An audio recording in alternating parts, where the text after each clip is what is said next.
함께 읽는 말씀은 시편 제16편 말씀입니다. 다윗의 믹담이라고 한 표제가 붙어 있습니다. 황금을 뜻하는 그런 의미도 있고, 이것이 하나의 문학적이거나 혹은 음악적인 용어로 사용될 수도 있다. 정확한 것에 대해서는 그렇게 알기가 좀 어렵고 추정을 하는 그런 정도다 볼 수 있고요. 내용을 보게 되면 그가 공경 가운데서 하나님 앞에 기도한다 하는 것을 보게 되면 우리가 많이 읽어왔던 시편 가운데서 애가의 성격을 가지고 있기도 합니다. 그러면서도 그에게는 분명한 확신이 표현되어 있어요. 하나님이 누구이신가를 알고 그 하나님이 자기에게 어떠한 것을 베풀어 주실까를 확실하게 알고 또 확실한 그런 내용, 그래서 확신시라고 부를 수도 있겠어요. 또 이 시편 16편이 유명한 것은 이 시편 16편이 메시아 우리 주 예수 그리스도에 관한 예언의 내용을 담고 있기도 하다 하는 면에서 잘 알려져 있는 그런 시편의 내용입니다. 1절 말씀을 가서 보시면은 그가 하나님 앞에 어려운 처지에서 기도하고 있음을 보여줍니다. 하나님이여 나를 지켜주소서, 내가 주께 피하나이다.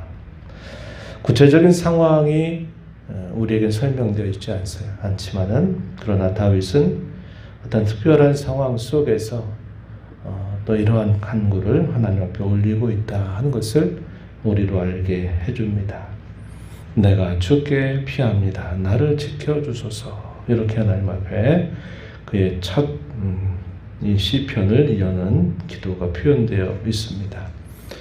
이러한 상황들 속에서 그는 자기가 그것으로 인해서 겪는 아픔이나 고통, 또 괴로움, 이런 것들을 토해내는 일들보다도 하나님을 더 깊이 적극적으로 묵상하고 하나님이 누구이신가를 계속적으로 되뇌이는 그런 모습으로 이 시편을 쭉 엮어가고 있습니다.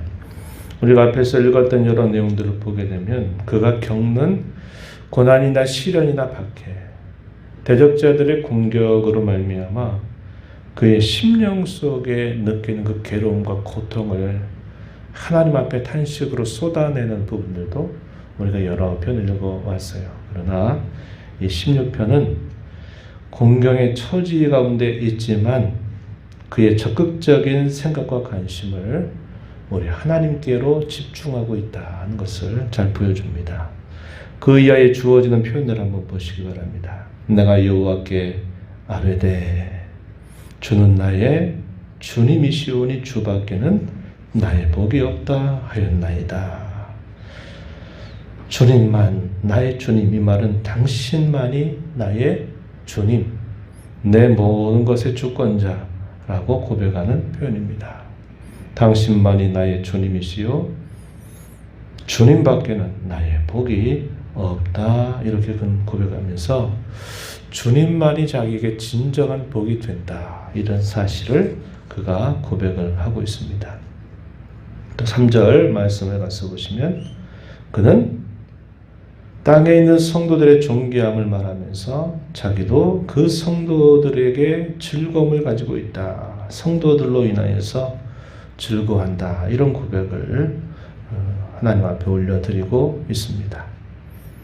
공경과 어려움을 만나면 사람들은 반드시 자기가 의지하는 대상을 찾게 되어 있습니다. 그럴 때 철저하게 그는 이방의 신들이나 다른 신들을 절대로 의지하거나 그들의 도움을 구하지 않을 것이다, 이렇게 다짐을 표현하고 있습니다. 4절 말씀해 보세요. 다른 신에게 예물을 드리는 자는 괴로움이 더할 것이라. 나는 그들이 드리는 피의 전제를 드리지 아니하며 내 입술로 그 이름도 부르지 아니하리로다. 하나님 외에 다른 대상에게 내가 어떤 도움을 구하거나 내가 다른 어떤 대상을 의지하지 않을 것이다. 나는 오직 우리 하나님만 구하고 찾을 것이다. 이렇게 그의 분명한 결단이 표현되어 있다 한 것입니다.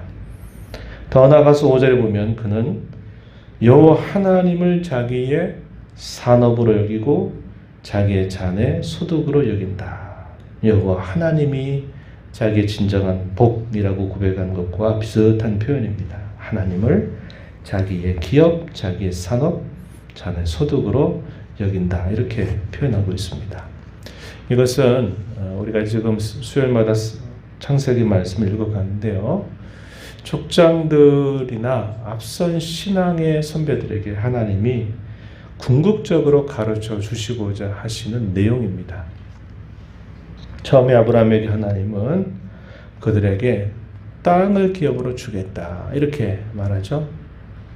가나안 땅을 자신과 그의 후손에게 영원한 기업으로 주겠다 이렇게 말씀을 하십니다. 그런데 아브라함은 그 땅을 기업으로 받게 되지만 많은 우여곡절을 겪게 됩니다. 흉년이 들어서 남쪽으로 내려가다가 큰 어려움을 겪기도 하고 이것저것 옮겨다니는 그런 일들이 많이 있었다는 걸 봐요. 하나님께서 정말 그들에게 주고자 하시는 것은 눈에 보이는 땅도 아니다는 거죠. 왜냐하면 자기가 그 땅을 아무리 기업으로 얻고 받는다 하더라도 자기가 그 땅을 볼 수 있는 시간은 얼마일까요? 자기의 생명이 붙어있는 시간일 뿐이에요. 그리고 그 자기의 인생 속에서 그가 그 땅에 살면서 많은 어려움들을 겪어서 이곳저곳으로 다니게 되는 그런 일들을 봐도 그가 그 땅으로 인하여 기뻐하고 만족할 수 있는 기회는 그리 많지 않거든요. 아브라함이 나이 들어서 죽을 때 그는 이방 사람들에게 돈을 주고 그 땅을 매입합니다. 막벨라 굴이라고 하는 곳을 그 땅을 돈을 주고 매입해서 자기가 거기에 무덤을 준비하게 돼요. 그리고 그 무덤에 그 자손들이 또 그곳에 무덤을 갖게 되는 것입니다. 그에게 수많은 그런 많은 약속이 주어졌어도 그는 역시 죽으면 자기가 묻히는 그런 정도만 자기가 그것을 소유하고 결국 떠나게 될 뿐임을 보는 겁니다. 그래서 아브라함은 그가 흐르는 시간 속에서 깨닫는 것이 뭐냐? 눈에 보이는 것이 진정으로 하나님 주고자 하시는 것이 아니로구나. 하나님 자신이 진정으로 자기에게 복이 되는구나. 그것을 그가 오랜 시간을 지나면서 깨닫게 되는 거죠. 다윗도 그가 많은 겪었던 무고한 그런 고난과 시련의 시간들은 그로 하여금 그것을 분명히 깨닫고 배우게 하는 도구가 되었던 겁니다. 그래서 그는 자기가 왕이 된 것으로 인해서 교만하고 그것이 마치 가장 인생의 큰 자랑거리가 되는 것처럼 여기지 않아요. 그는 하나님을 모시고 사는 것, 그 하나님이 자기에게 진정한 복이 된다고 하는 사실들을 수많은 고난과 시련과 역경 속에서 그것을 배우고 체득하고 깨닫게 되는 겁니다. 그러한 고백이 오늘 우리가 있는 시편 16편에서 잘 표현되고 있다는 것을 우리가 확인할 수 있습니다. 8절 말씀에 가서 보면 여호와를 항상 자기 앞에 모시고 살겠다 이렇게 고백을 합니다. 또 그 이하에 주어지는 말씀 보시면요. 8절에 내가 여호와를 항상 내 앞에 모시며 그가 나의 오른쪽에 계심으로 내가 흔들리지 아니하리로다. 이것은 하나님께 대한 확신입니다. 자기는 항상 하나님을 자기 앞에 모시고 삶으로 결코 나는 이런저런 시련이나 이런저런 풍파나 그런 것들에 의하여 나는 요동하거나 흔들리지 않을 것이다. 아무리 해볼 테면 해봐라. 나는 흔들리지 않는다. 왜냐? 나는 살아계신 하나님을 늘 모시고 살기 때문이다. 이러한 분명한 확신이 표현이 되고 있습니다. 이런 고백을 들으신 하나님의 마음은 기쁘실 겁니다. 맨날 달라 이렇게 말하는 것이 아니라 하나님을 향하여 이러한 확신과 고백을 드리면서 하나님 됐습니다. 하나님 만족합니다. 하나님 할 수 있습니다. 감사합니다. 이렇게 고백하는 그의 기도는 하나님 기쁘시게 할 것이다 한 겁니다. 10절 가서 보시면 뭐라고 말하냐면 이렇게 말합니다. 주께서 내 영혼을 수월에 버리지 아니하시며 주의 거룩한 자를 멸망시키지 않으실 것임이니이다. 내 영혼을 1차적으로 누굴 말합니까? 다윗 자신을 말하는 거예요. 수월, 무덤을 뜻하는 말이 죽음에 나를 버리지 아니하신다. 이 말 속에는 그는 부활에 관한 그런 소망을 가지고 있다는 것을 보여줘요. 그리고 주의 거룩한 자를 멸망시키지 않으실 것입니다. 이 표현이 메시아이신 그리스도를 예언해주는 구절로 신약 성경에 몇 차례 인용이 되고 있다 하는 겁니다. 그래서 다윗 자신의 소망도 그러하고 메시아로 오실 그리스도께서 친히 부활하실 것에 관한 예언의 내용이 되기도 하고 오늘 이 시편을 읽는 저와 여러분에게 있어서도 역시 우리에게 적용될 소망입니다. 우리도 부활한다 라는 그 소망을 우리에게 보여줍니다. 이런 확신을 가지고 있는 이 다윗은 이러한 확고한 소망을 가지고 있는 다윗은 결코 흔들리지 않겠다 이렇게 말했어요. 10절에 가서 보면 마음이 기쁘고 내 영도 즐거워하고 육체도 안전히 거할 것입니다 라고 하는 이러한 고백을 올려드리게 돼요. 11절 보면 주님으로 말미암아 기쁨이 충만하고 영원한 즐거움이 있을 것입니다. 이렇게 그가 말하고 있는 거예요.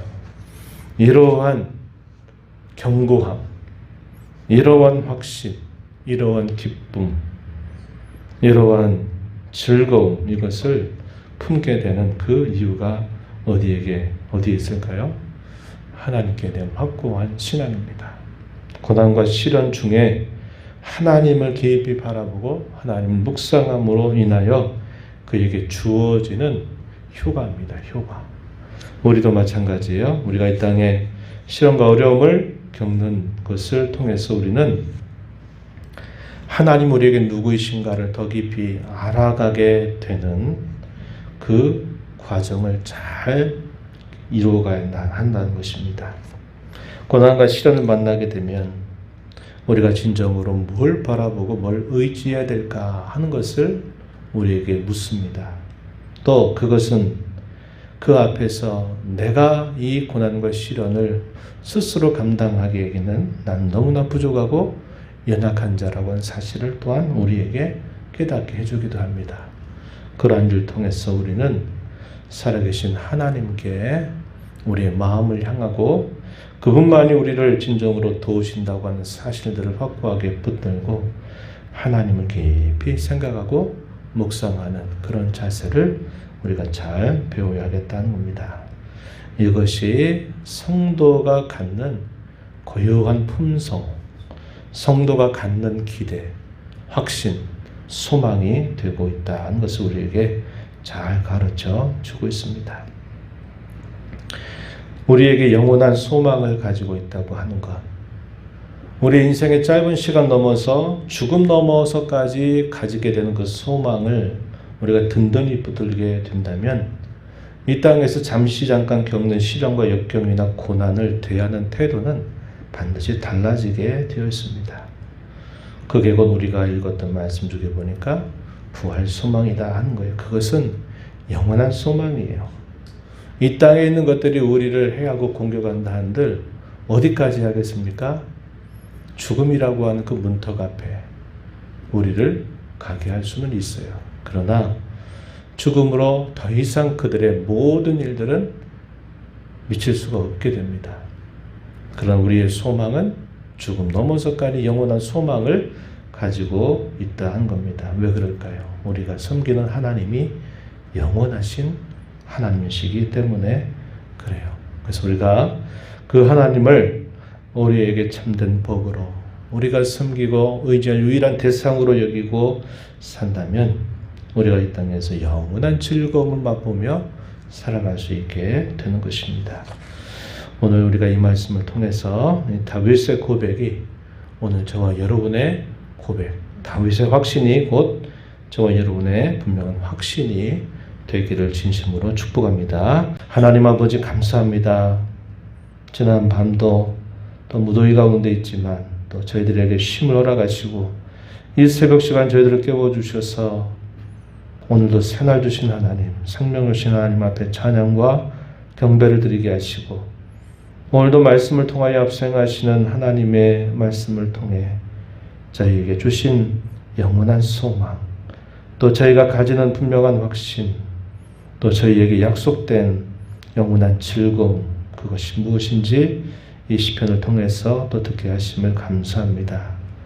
그 옛날 다윗의 확신이, 그 옛날 다윗의 기도가, 다윗의 찬송이 오늘 저희들의 기도와 찬송이 되도록 하나님께서 인도하여 주시기를 바라옵나이다. 영원한 소망이 되신 영원히 살아계신 하나님을 모시고 살면 흔들리지 않을 것이며 영원한 충만한 기쁨이 늘 있다고 고백하는 것처럼 고난과 시련 속에서도 그런 고백을 통하여 살아계신 하나님을 기뻐하고 기쁘시게 해드리며 저희 또한 그것으로 인하여 기쁨과 복을 누리게 해주시기를 간절히 바라옵나이다. 은혜의 보호자 변화와 아버지 은혜를 구하는 모든 심령들의 간구를 귀비로 주시고 응답하시기를 바라며 예수님 이름으로 기도하옵나이다. 아멘.